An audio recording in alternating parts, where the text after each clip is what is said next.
Glass Ltd. (SGX, AGS) is in the business of retailing luxury watches. It has a network of over 40 stores in Singapore, Malaysia, Thailand, Japan, Hong Kong, and Australia. The company is an official retailer of some of the world's finest brands, such as Audemars Piguet, Cartier, and Patek Philippe. In this article, I want to dig deep into Hourglass's return on equity, or ROE.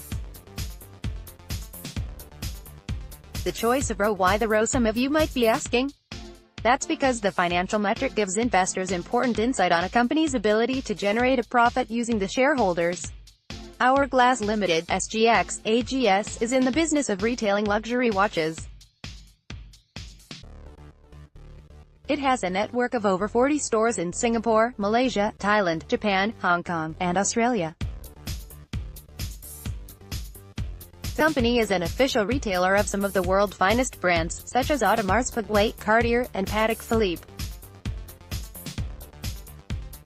In this article, I want to dig deep into Hourglass's return on equity, or ROE.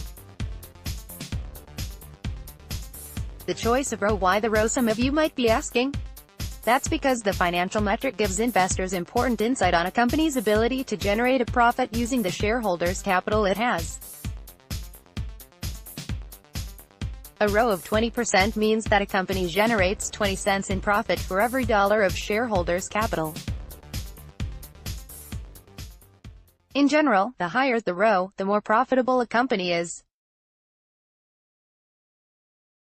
A high ROE can also be a sign that a company has a high-quality business. That being said, it's worth noting that the use of high leverage, which increases the financial risk faced by a company, can also increase a company's ROE. So, that's something to observe.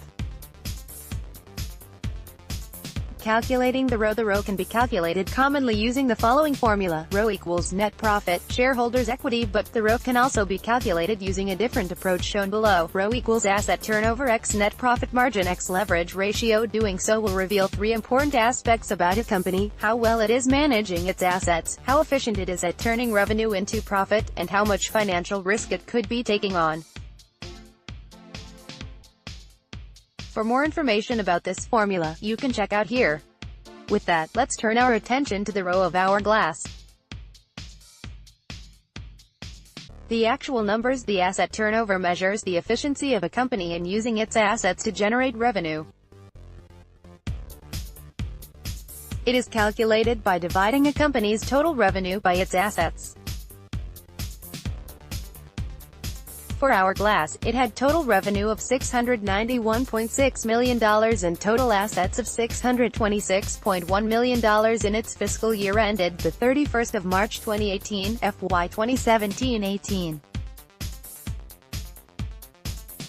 This gives an asset turnover of 1.10.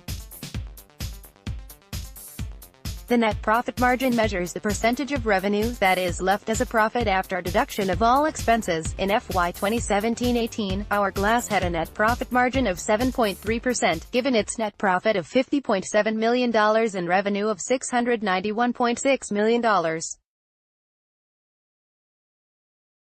Lastly, we have the leverage ratio, which shows the relationship of a company's total assets to its equity. It is calculated by dividing total assets by equity. A higher ratio means that a company is funding its assets with more liabilities, hence resulting in higher risk. In FY 2017-18, Hourglass had total assets and total equity of $519.6 million and $626.1 million respectively. This gives a leverage ratio of 1.20. When we put all the numbers together, we arrive at an ROE of 9.8%. Click here now for your free subscription to Take Stock Singapore, the Motley Fool's free investing newsletter. Written by David Kuo, Take Stock Singapore tells you exactly what's happening in today's markets, and shows how you can grow your wealth in the years ahead. The Motley Fool's purpose is to help the world invest better. Like us on Facebook to keep up to date with our latest news and articles. The information provided is for general information purposes only and is not intended to be personalized investment or financial advice. Motley Fool Singapore contributor Lawrence not doesn't own shares in any companies mentioned.